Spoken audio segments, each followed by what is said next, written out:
né? A pessoa fica mais assim, intimidada, né, pastor Ednaldo? Com frio, vontade de ficar debaixo do cobertor. Mas aqui a gente recebe o ardor do Espírito Santo nos corações, para que a gente possa se levantar e ter de Deus a vitória. Nós temos hoje a missão de lecionar a 9ª lição que nós estamos vendo até agora, né? Começamos em Gênesis e hoje nós vamos estudar 1ª e 2ª Reis. Isso alcança, acho que 11 livros, né, pastor Jair? 11 livros, porque tem 1ª e 2ª Reis, 1ª e 2ª Samuel, dá 11 livros. E hoje nós vamos estudar o livro dos Reis, que é 1ª e 2ª Reis. É claro que esse estudo não é um estudo e vai pegar pontos, mensagens isoladas, ponto a ponto, porque nós tratamos de um panorama da Bíblia para que você possa ter uma visão melhor, para que você possa estudar em casa o texto sagrado. E aí eu pergunto, vocês têm lido o livro de 1ª e 2ª Reis? Leram ou não leram? Eita, tem que ler. Tem que ler, não fica só na revista não. A semana aí, quem pegou a revista tem todo um cronograma de leitura durante a semana. Isso é fundamental para que você possa aprender, porque a gente aqui vai dar só uma base para que você possa ter a facilidade do aprendizado em casa, tá certo? Então hoje nós vamos trazer esse panorama.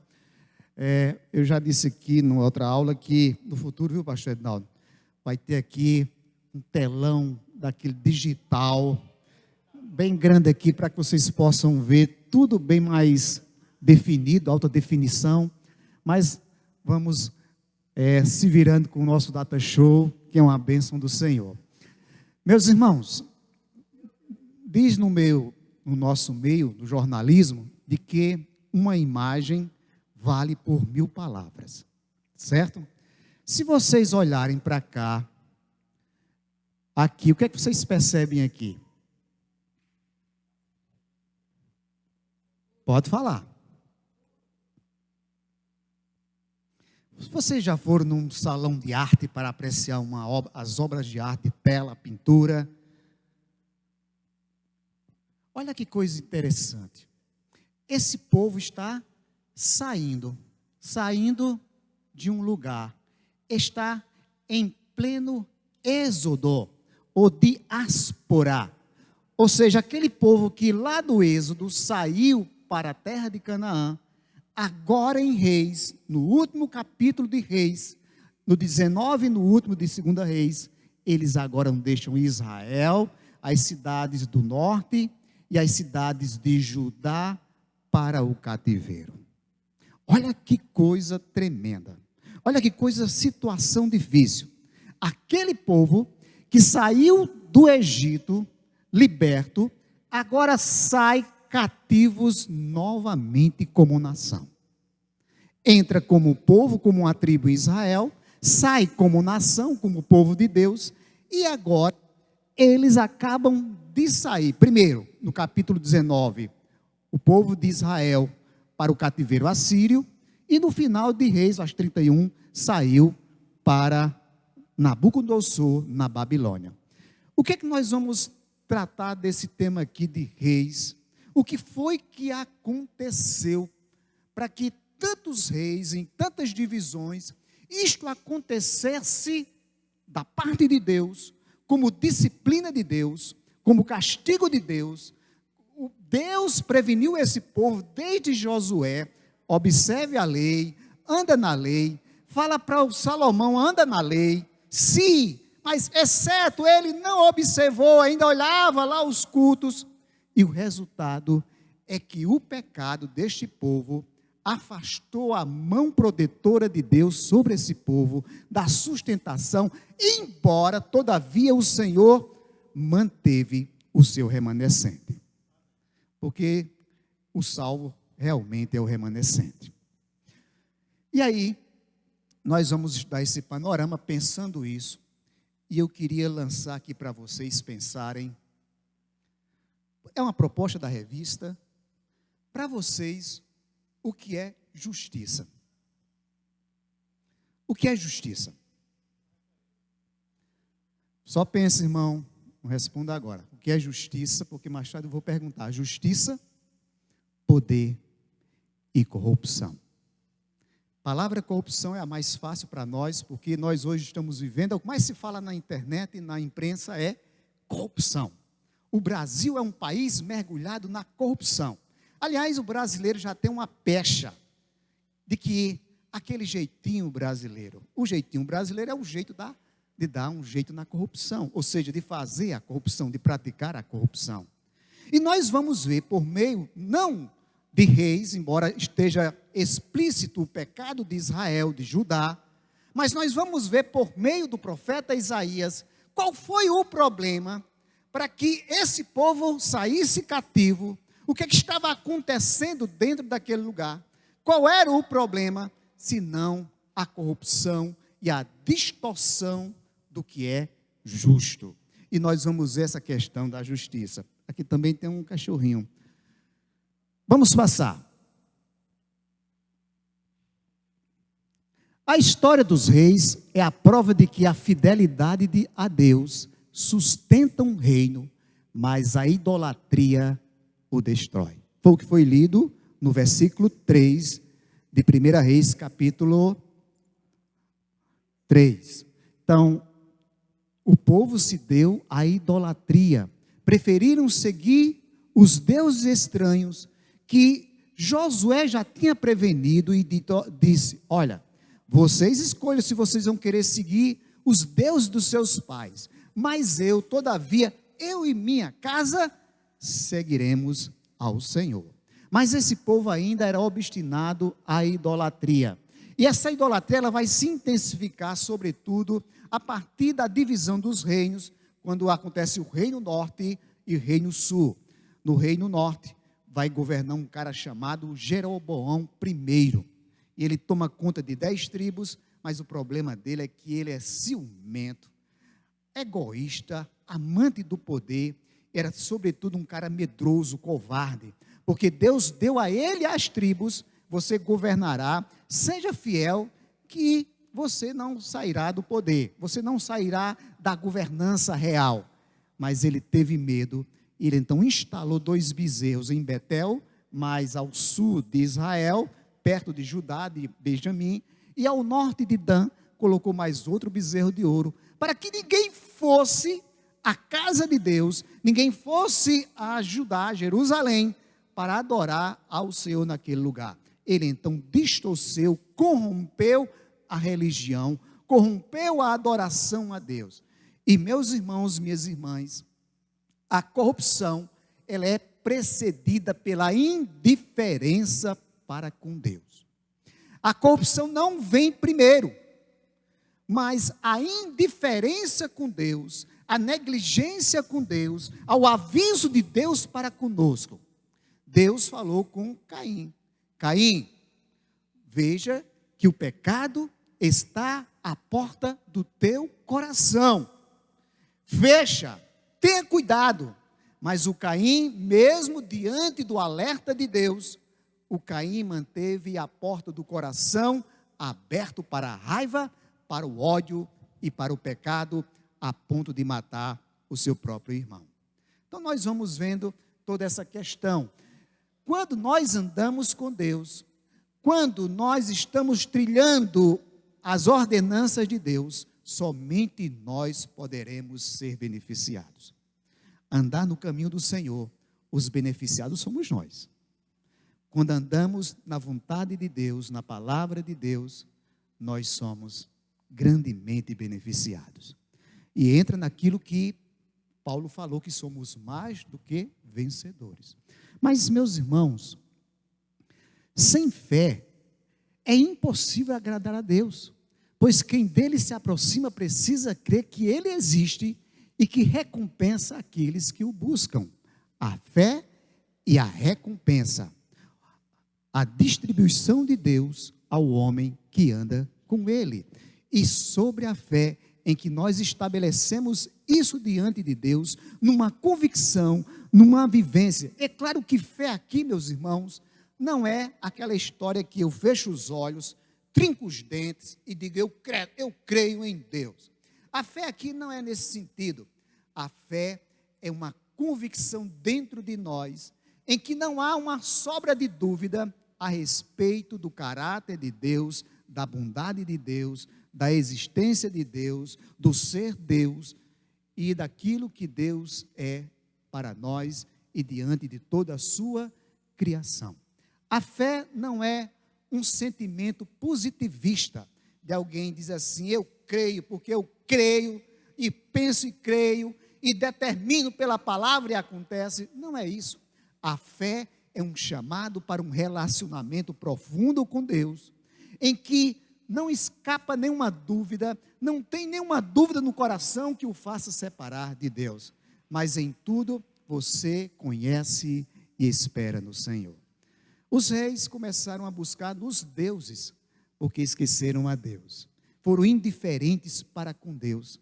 Há um rei que traz o exemplo do altar que está em outro lugar na Síria. Não, eu vejo que lá o Deus da Síria está abençoando e eu vou trocar o altar de Deus aqui pelo altar que tem. Esse altar aqui vocês podem aposentar aqui, deixa no cantinho aqui que a coisa está melhor assim. Vamos, esses deuses lá de fora, eles estão abençoando de verdade. O nosso Deus, nós temos o Deus de Israel, mas os de lá estão melhores, os de lá estão fazendo mais prosperar. Vamos trazer para cá? E o exemplo prático dessa indiferença, dessa falta de fé, está justamente lá no reinado de Josias.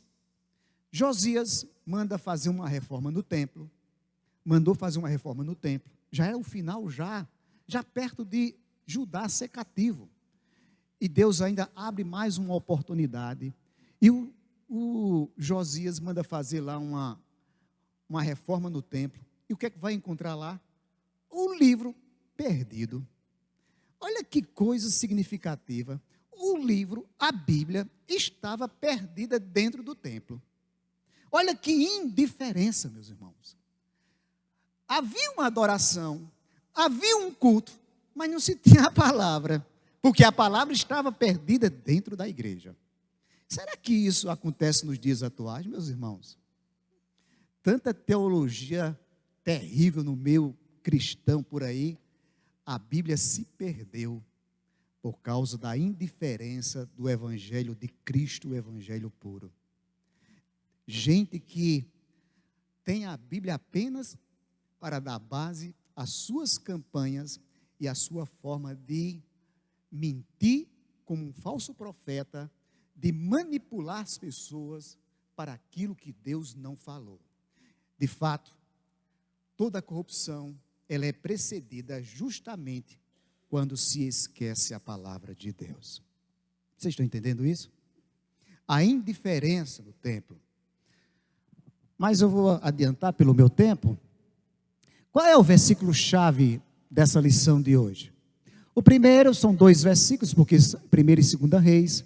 Dá, pois, ao teu servo um coração cheio de discernimento para governar o teu povo e capaz de distinguir entre o bem e o mal, pois quem pode governar este teu grande povo? Então, o primeiro versículo base é o Salomão orando a Deus, pedindo sabedoria para conduzir o povo, que era um grande povo, e que ele fizesse isso com uma coisa chamada justiça. Meus irmãos, justiça. Quando a gente fala de justiça, vem logo à nossa mente a justiça do judiciário. A justiça que é feita pela jurisdição, o dizer o direito, o Estado que diz o direito. Mas o que é a justiça, senão um instrumento do direito, para que por meio das leis, do império das leis e não o império dos homens, possa se minimizar ou conter os conflitos dentro da sociedade. A justiça, ela tem esse interesse, tirar os conflitos que tenham dentro da sociedade. Fazer justiça, o papel da justiça é justamente isso. Quando se olha dentro do seu povo, é isso que Salomão está pedindo: justiça, sabedoria para empreender justiça. E o grande erro do povo de Israel, dos reis de Israel, justamente será a falta de justiça. Porque vai se negligenciar o órfão e a viúva. As leis serão corrompidas. As leis serão transtornadas para dar lugar aos mais poderosos. E os pobres, eles seriam sonegados nesses direitos. A palavra justiça, ela vai estar permeada durante toda a Bíblia. O justo, justiça, a corrupção, o pecado. Deus, quando olhou lá no tempo de Noé, ele viu que Noé era um homem o quê? Quem lembra? Justo. Numa corrupção ou no meio de uma sociedade corrupta. Porque não havia justiça. E é isso que Deus vai cobrar deste povo. Irmãos, a palavra justiça é uma coisa que vem bem desde antes de Jesus, por meio da mitologia grega. Havia dentro da mitologia grega, isso não é a Bíblia, mas é uma compreensão dentro da filosofia acerca de justiça, em que Zeus mandou 2 homens distribuir dons ou valores para a criação, a sua criação. E distribuiu aos animais uma forma de se defender. Dons para a defesa, os pássaros que voavam, os animais que se defendiam por meio dos seus atributos naturais. Mas acontece que o Prometeu não distribuiu dons para os homens. Isso é uma ficção mitológica. Entenda, meus irmãos. Só para compreender a questão da justiça. E aí, o Zeus chamou a atenção do Prometeu. O que foi que houve que vocês não distribuíram também com os homens os dons?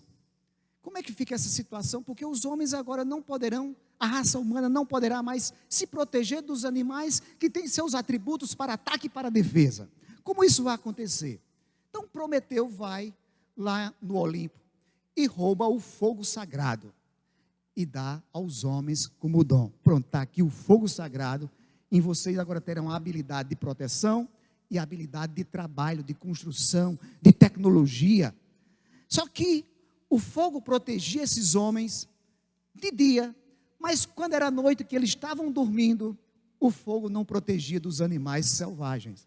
E aí, o que foi que aconteceu? Vamos dar agora a esses homens outro dom, que é a justiça e o pudor. Eles receberão justiça e pudor. A justiça é uma forma de que dentro dessa comunidade, dessa comuna, dentro dessa aldeia, dentro dessa vivência, as pessoas possam respeitar umas às outras. E o pudor é o fato de alguém, pela moral, se condenar naquilo que está errado, naquilo que não é correto, naquilo que não é ético. Então se constituiu, na ideia mitológica, a justiça. Aí surge um cara chamado Sócrates, no livro chamado A República de Platão, e ele vai explicar o que é a polis, a justiça. Só que Platão, o Sócrates chega para o sábio, um sábio velho, e diz: o que é a justiça? E o velho sábio, que era muito rico, diz: a justiça é dar aquilo que você deve pagar a todos a quem você deve. Se você deve, a justiça é você pagar o que deve. E aí, o Sócrates diz: mas se eu chegar, pegar contigo uma faca, e quando eu for devolver essa faca para você, e você estiver num estado de loucura, e você pegar essa faca, e com ela se matar, eu estarei promovendo justiça? Não. E aí derrubou-se a tese de que justiça não é dar aquilo que se deve. E meus irmãos, fica ligado numa coisa aí muito interessante. Porque às vezes nós achamos que justiça é dar aquilo que nós podemos pagar. Aí Paulo diz uma coisa muito contrária a essa questão. Pela graça sois salvos, mediante a fé, Isto não vem de vós, é dom de Deus, não vem das obras, não vem dos seus recursos, para que ninguém se glorie. O que o filósofo Sócrates estava procurando, a resposta da justiça, ela está justamente na justiça de Deus, e nós sabemos disso. A justiça, ela vem de Deus, ela é feita por Deus, e essa justiça não leva em conta aquilo que nós podemos pagar, aquilo que podemos dar por ela, mas a justiça de Deus que nos justifica por meio do seu Filho Jesus Cristo. Quem intentará acusação contra os eleitos de Deus? Quem? Pois é Deus quem os justifica. Olha que coisa interessante. Então, essa ideia de justiça que Deus traz para que nós possamos empreender nos dias atuais. E o Senhor advertiu a Israel e a Judá pelo ministério de todos os profetas, de todos os viventes, dizendo: convertei-vos de todos os maus caminhos, guardai os meus mandamentos e os meus estatutos, conforme toda a lei que ordenei a vossos pais, que eu vos enviei pelo ministério de meus servos, o profeta.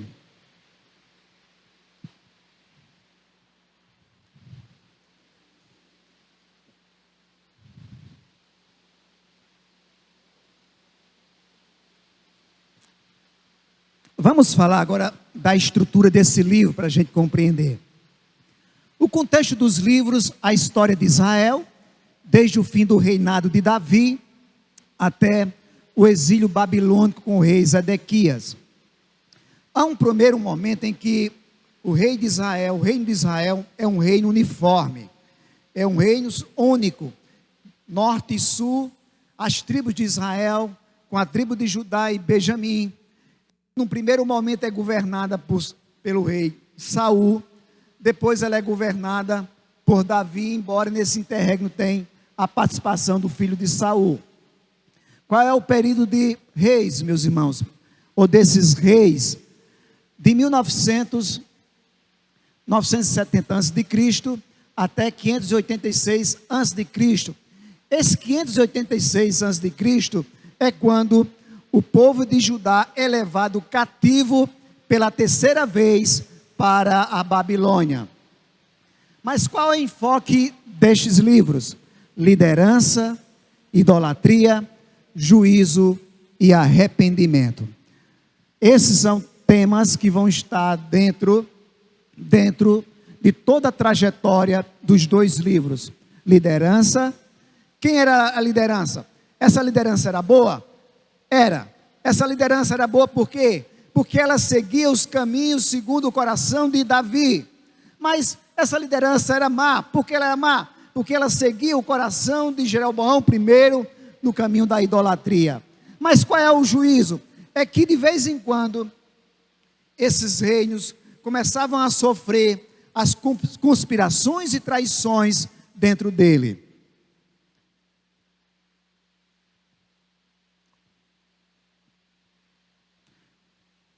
Primeira Reis, meus irmãos, está estruturado primeiro pelo reinado de Salomão, que vai até o capítulo 12, divisão do reino com Roboão, filho de Salomão, uma parte é dada para Jeroboão, e Roboão, ele herda o trono de Salomão, mas ele herda dividido.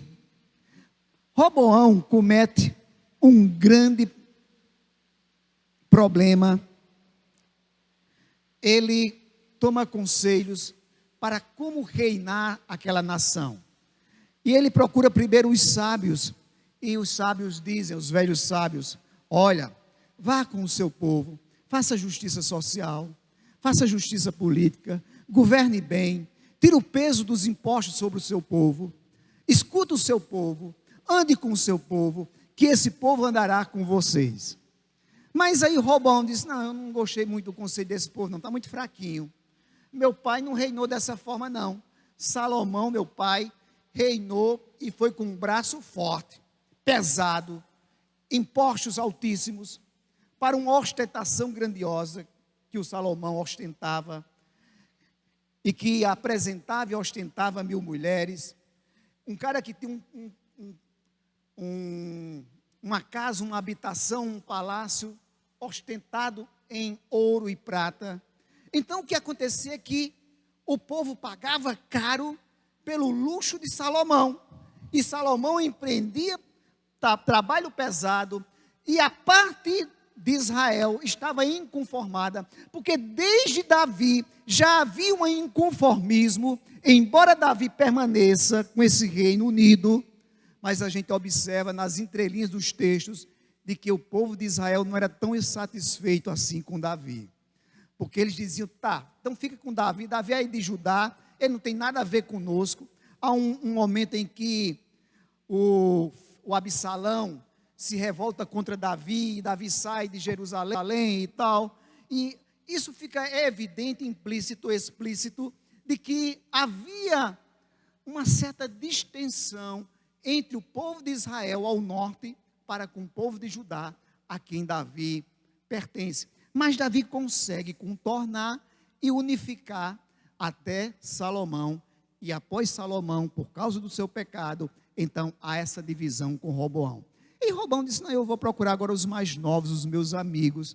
Ei, pessoal, e aí? O que é que vocês acham? Eu tenho que reduzir o peso sobre o meu povo?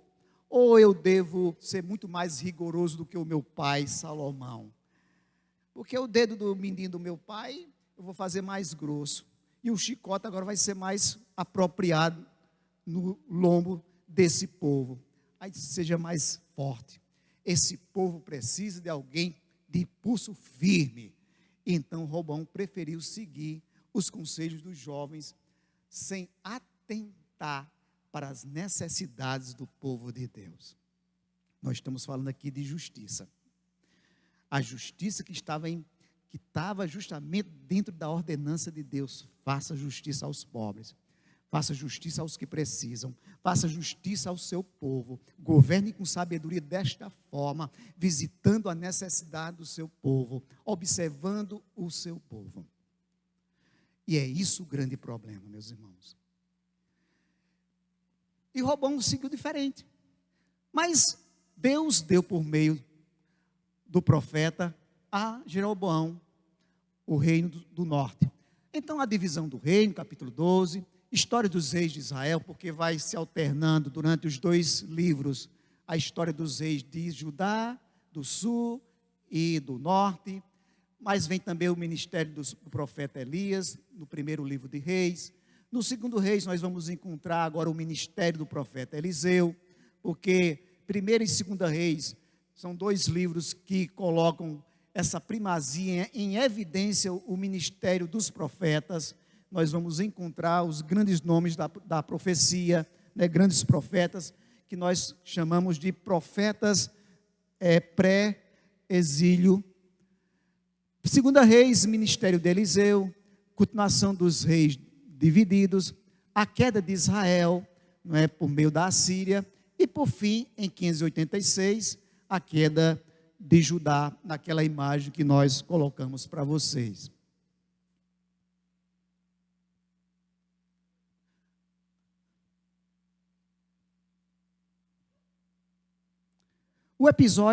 Episódios importantes de primeira e segunda Reis.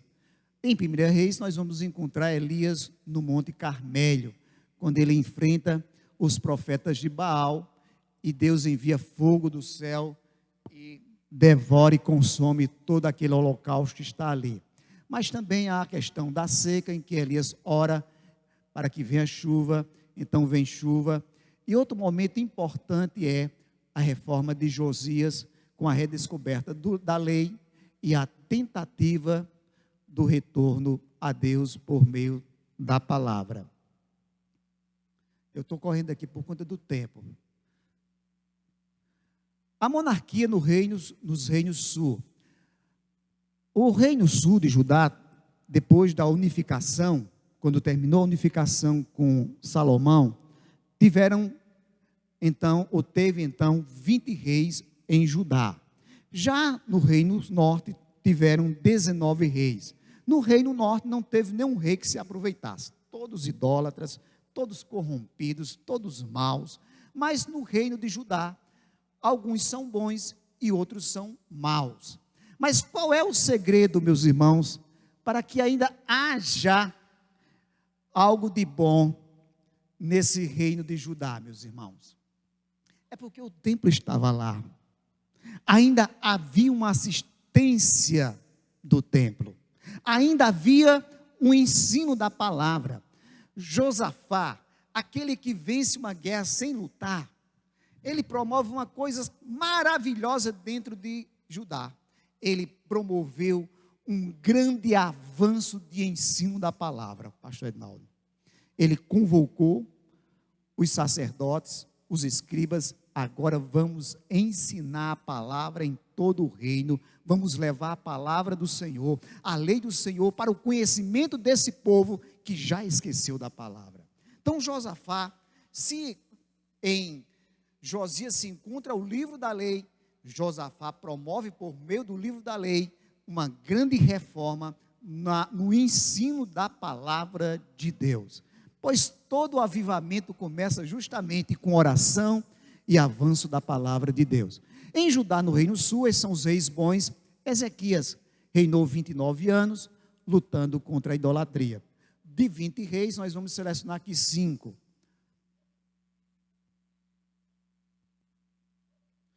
Josias reinou 31 anos, promovendo uma reforma religiosa.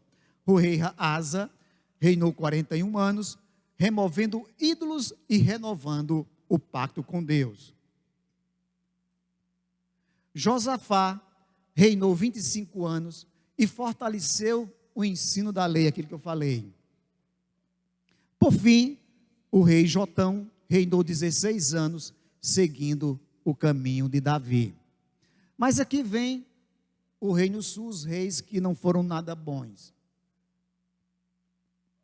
Acaz reinou 16 anos, queimando incenso a ídolos, sacrificou seus filhos e fechou o templo de Israel. Manassés reinou 55 anos, meus irmãos, 55 anos reinando é muito tempo, praticando feitiçaria e sacrifício humano. Atalia, a rainha, que era mãe de Jeú, reinou 7 anos, como usurpadora, tentou destruir a linhagem de Davi e promoveu o culto a Baal. Amon reinou 2 anos, não seguindo a Deus, mas seguindo o caminho de Jeroboão. E Roboão, filho de Salomão, reinou 17 anos, sendo indiferente à lei de Deus, levando a nação à idolatria.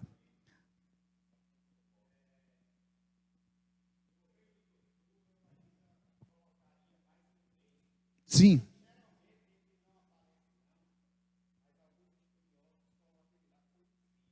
Uzias,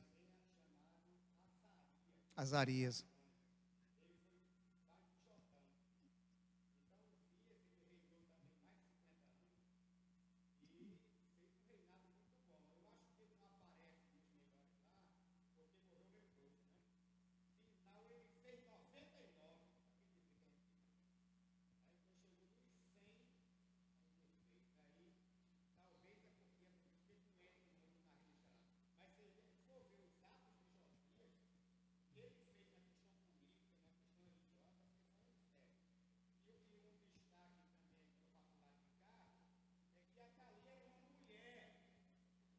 A rainha.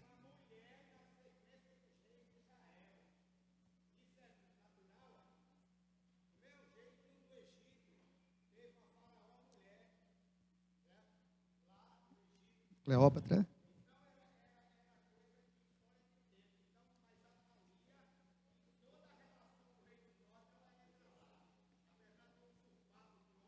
Usurpação.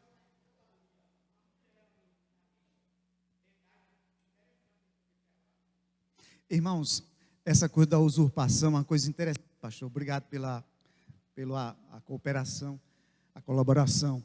Você começa o livro de 1 Reis com o quê? O livro de 1 Reis é aberto com uma conspiração. O Adonias disse: esse reino é meu. É meu. Dentro do palácio, Adonias Davi está ali, moribundo, agora eu vou entrar como rei. E ele então convocou alguns oficiais, inclusive o Joabe, alguns sacerdotes. Isso. Aí aqueles, olha como você vai compreender o submundo do poder. A coisa lá dentro. Ele esqueceu ou deixou de lado alguns. É aqueles insatisfeitos, foi lá e disse: Davi, olha, teu filho Adonias agora chamou Joabe, chamou uma turma lá, não chamou a gente não, chamou só eles, e agora se intitula rei, mas não pode, vamos colocar Salomão, e Salomão então se torna rei ali, dentro de uma ação mais rápida, com a mãe dele, a Batseba. Olha como a gente vai entender o que acontece dentro do poderio, dentro dessa coisa, dos bastidores da política. Mas você pode dizer: mas pastor, mas Salomão foi alguém que Deus prometeu que seria o rei, e acontece, e se cumpre. Mas o que a gente está falando é a perspectiva do que acontece dentro do poder. Vocês sabem quais são os 2 livros que os políticos mais leem? Quem sabe aqui? Maquiavel, o Príncipe de Maquiavel. E o segundo qual é? A Arte da Guerra. Os 2 livros que eles leem. O Príncipe de Maquiavel.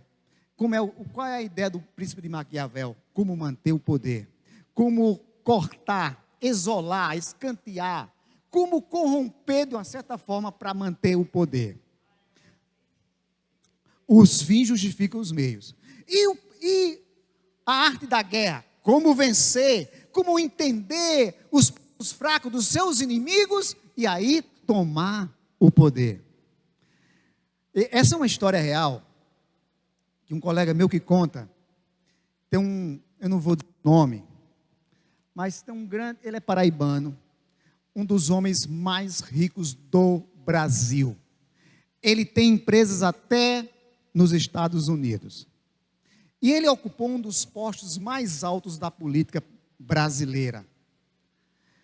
E aí, aqui na Paraíba, um colega meu, junto lá com outros, mas você, um homem tão rico, com tanto dinheiro não falta, por que você está na política? Ele disse: meu amigo, a política significa mais do que dinheiro, significa poder. É o poder que eu tenho. Não tendo só o dinheiro, eu não tenho o poder. O poder nas mãos. De ver gente aos meus pés, em outras palavras, pedindo.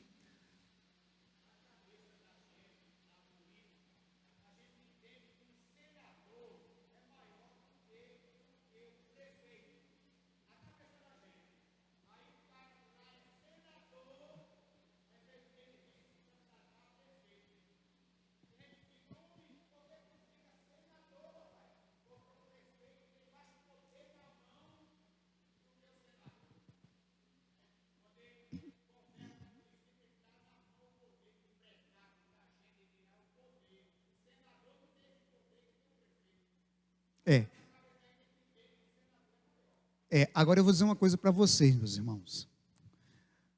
Todos nós temos ânsia de ter poder. Não se engane. Desde que o pecado entrou por Eva e o homem, todos nós temos esse desejo de domínio, de exercer força. Poder é o exercício de força que submete o outro, e o outro precisa obedecer.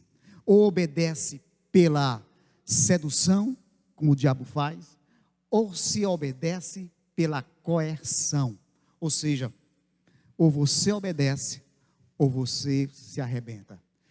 O tráfico exerce o quê? Poder. Profundo poder pela força. Se você não fizer isso, você vai pagar com a sua vida. Isso é poder. O poder da política, o poder dos cargos, o poder das vantagens. Eu vejo no Facebook, pronto, saiu um governador. Quando era governador, a rede social dele era uma infinidade de comentários. Ah, governador, você é o melhor, o senhor é o melhor, e pai, papi, papá, papá. Mas agora, reduziu.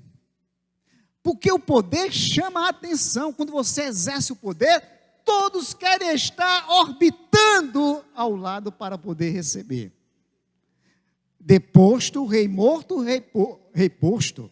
Essa ideia do poder, em que se ergue o poder, né, que nós estamos vendo em Brasília, mas todo o castelo de poder dos homens que se erguem, eles cairão, não tem jeito.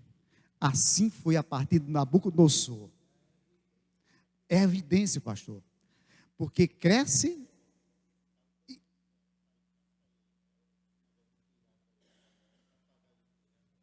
Isso.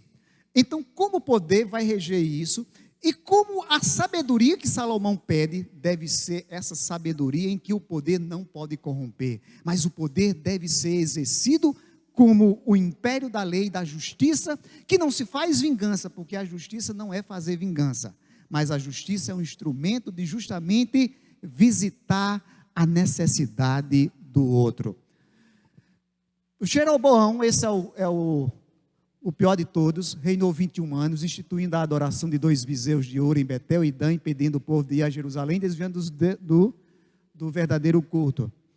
Acabe, esse era um sujeito totalmente controlado e controlador, reinou 22 anos, introduzindo o culto a Baal, como religião de Estado, influenciado por sua esposa Jezabel. Todos sabem o que esse rapaz fez. Manaém, já no finalzinho, reinou 10 anos, conhecido pela crueldade extrema, agindo com frieza contra o próprio povo e cometendo atos brutais em Tífisa, que era uma cidade. Esse Manaém, sabe o que ele fez?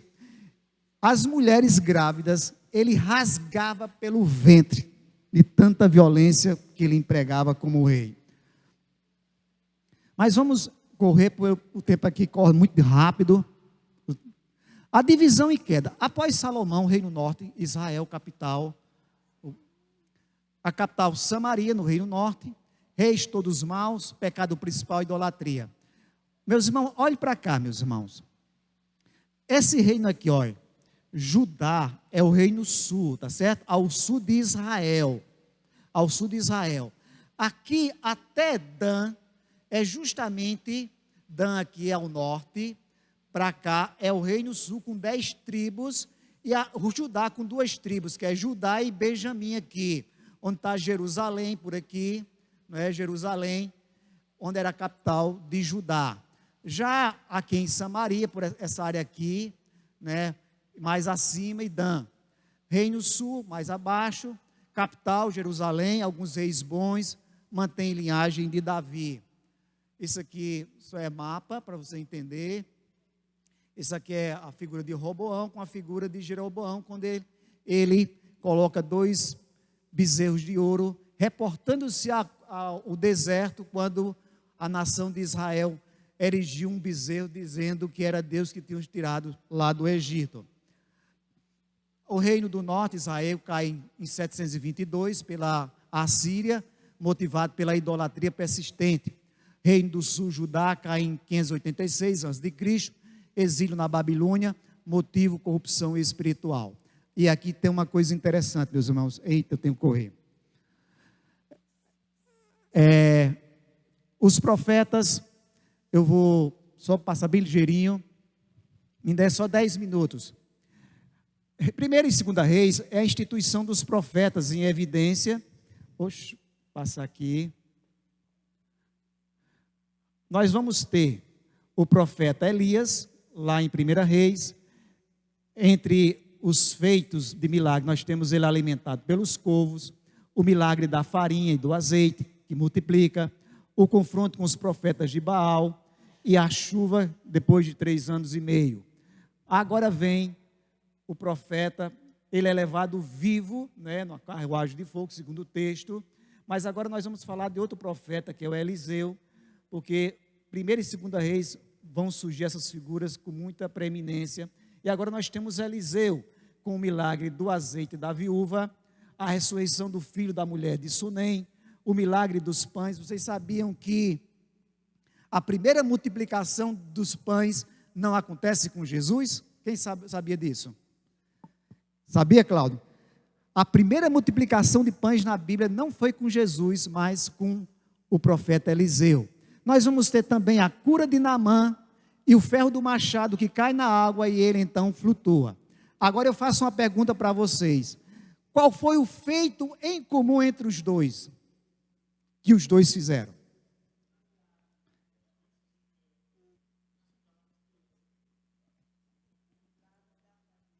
Não, o que foi comum aos dois.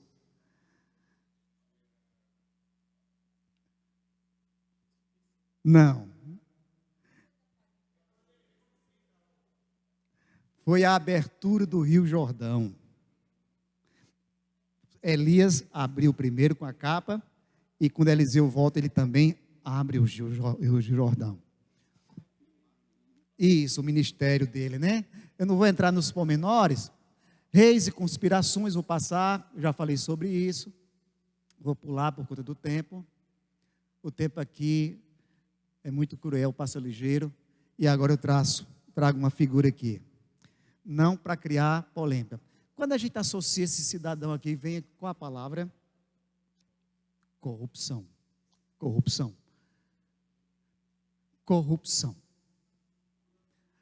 E aí vem aquilo que eu queria enfatizar do profeta Isaías. Corrupção denunciada em Isaías. Isaías, ele profetizou pelo menos durante 5 reinados lá em Judá. E ele colocou pelo menos 4 coisas interessantes aqui, denunciando do reino e a sua queda: ganância e avareza. Denunciou quem acumulava casas e campos até não haver mais espaço para os outros. Outro problema com relação à justiça: religiosidade falsa. Havia os cultos, havia as festas, mas Deus não aceitava. Criticava um povo que adorava a Deus de forma formal, mas vivia na iniquidade, na corrupção. Leis injustas. Isaías alertou contra quem decreta leis injustas para explorar o povo trabalhador. Hoje nós estamos vendo isso. As leis que deveriam ser feitas e distribuídas de forma isonômica, sem levar em consideração o nome, quem está no processo. Mas o que acontece hoje é o quê? Aos meus amigos, tudo da lei. Mas os meus inimigos, a lei vai com força para fazer justiça, entre aspas. Era o que estava acontecendo lá. Suborno e venda de sentenças. Pecado que gerava injustiça aos mais pobres e vulneráveis. Meus irmãos, olha o que o profeta Isaías estava aqui denunciando desses reinos. A justiça de Deus, a justiça de se visitar o órfão e a viúva. Mas aqui, meus irmãos, fica algo muito importante para nós. É que nós, como igreja do Senhor, como povo de Deus, não só desenvolvemos o exemplo do Evangelho, da propagação da palavra, mas por meio da palavra, da vivência dessa palavra, nós vivemos a justiça da palavra. Domingo passado, o pastor lá de Moraes, ele trouxe um texto muito interessante, lá do livro de Atos, da escolha, né, dos oficiais, né, dos 7. E como isso é importante, que a igreja tenha, junto com a palavra, com os que oram, porque a multiplicação não é apenas da palavra e das orações, mas ela também deve ser do pão, das necessidades do seu próximo. O bom samaritano em voga. E nós precisamos pensar muito isso, cada um de nós, desenvolver em nós essa aptidão da generosidade enquanto justiça em prol do outro. E eu não estou aqui defendendo o comunismo, porque eu estou defendendo o amor de Cristo, que diz: vá e dê você tu de comer. Quando a multidão estava no deserto, e os discípulos: Senhor, essa multidão está aqui, manda embora porque elas não têm o que comer. Deem vocês mesmo de comer. E como isso é importante, meus irmãos, porque o reino, com seu poder, começou a explorar, a tirar dos pobres, a usurpar o direito dos pobres, a necessidade dos pobres. Eu estou falando aqui pobres, daqueles que são esquecidos à margem da sociedade. Era isso que impressionou, porque a indiferença a Deus, a indiferença à palavra de Deus, é a constituição da falta de amor, da graciosidade de Deus para o ser humano, em seu amor para conosco, que nos visita na nossa necessidade e nos preenche nas nossas necessidades. Isso é importantíssimo, e é isso que Isaías vai denunciar desses reinos. Faltou justiça, faltou exercer o poder, exerceram ganância, exerceram coisas em benefício próprio, daquilo que nós estamos vivendo nos dias atuais. Nos dias atuais nós estamos vivendo isso no Brasil, nós estamos vendo isso em todos os lugares, a corrupção em todos os lugares. Mas Jesus, eu termino com a palavra que Jesus diz: bem-aventurado os que têm fome e sede de justiça, porque eles serão fartos. Deixa eu só terminar aqui. Conclusão: os reis de Israel tiveram a oportunidade de serem fiéis a Deus, mas pouco aproveitaram. Perderam a oportunidade de ter um coração segundo o coração de Deus. Não seguiu o conselho de Roboão. Se tivesse seguido o conselho dos mais velhos: ame o povo, que o povo estará com você. A liderança tem que amar o seu povo. O governador tem que amar o seu povo. O prefeito tem que amar o seu povo. O deputado tem que amar o seu povo. Só quer o voto no dia da eleição, mas deve amar com o coração, porque a eles foi conferido esse poder do dever Estado, do Estado, poder dever, que pode e deve fazer por aqueles que estão sofrendo. Vamos ficar de pé e vamos orar.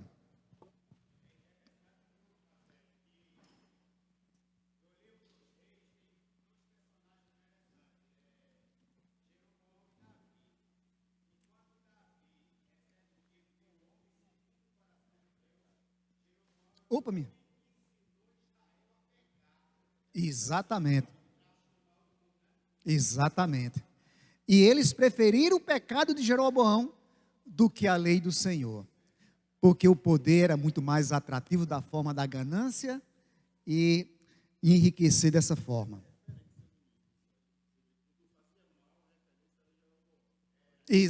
Davi, exatamente, nessa ótica aí. Meus irmãos, alguém tem alguma pergunta a fazer, alguma coisa a dizer?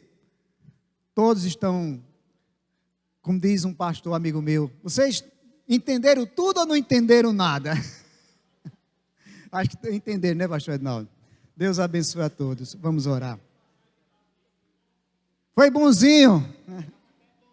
É o tempo aqui. Vem, pastor. Vem, o senhor já ora. Olha, e foi puxar.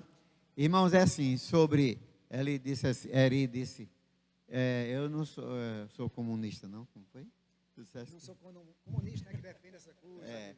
Eu comentei com o Jailton, foi Ariano Suassuna que disse, né, que o comunismo da Bíblia, né, ele quer, né, que é o comunismo apostólico. Não, porque o comunismo é aquela ideia de que você divide dos outros, mas não divide o seu. Aí é justamente isso que eu quero dizer. O comunismo de Cristo é que a igreja, né, aquela parte quando ele deu de comida a todo mundo, é abençoar todos. Mas o de hoje, os ditadores em países comunistas, eles enriquecem e o povo empobrece. Aí isso não é comunismo na acepção da palavra. A acepção da palavra é a distribuição, não é? E não a concentração no ditador, né? Você vê na Coreia do Norte, o povo lá está na miséria maior do mundo, passa fome, né? E pasmem os irmãos, nós temos missionário beirando lá na Coreia do Norte Tem gente lá doido para sair, missionário doido para entrar. Você já viu isso? Como é que a pessoa vai querer entrar num país como a Coreia do Norte, mas um missionário, né, pastor Eri?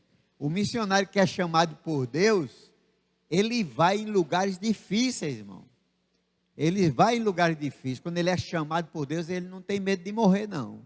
E ele vai. Tem missionários nossos que estão evangelizando ali, como estão evangelizando na Ucrânia, não é?